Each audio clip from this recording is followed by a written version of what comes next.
Let's head to Spring Initializer and let's generate a skeleton for our Spring Boot project that we are going to use while we walk through this course. What I would like you to do is to start by navigating to start.spring.io URL. So this is Spring Initializer web application.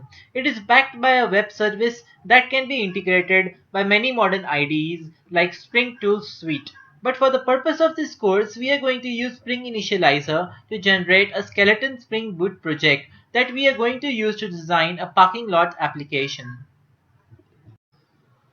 Now let's begin by choosing what kind of a project we want to generate. We can either generate a Maven project or a Gradle project. For the purpose of this course, we are going to generate a Maven project. We also have option of languages here. We can either choose Java, Kotlin or Groovy. For this course, we'll stick to Java. Then we have different options of Spring Boot version here. We're going to choose 2.2.2, which is the most stable version. Then this is a group name, and this group name is going to be our package name, and this is the artifact name. So this artifact name is going to be our application name.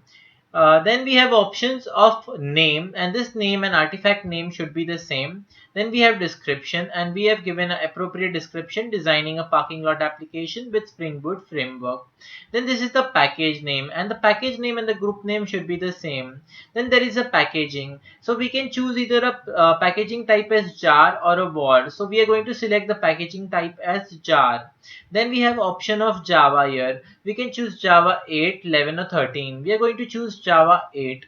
Then we can search the dependencies to add them over here, or we can choose them from this hamburger icon. So we are going to type them. We want web, we want JPA, H2, Lombok. Then we want DevTools for faster coding.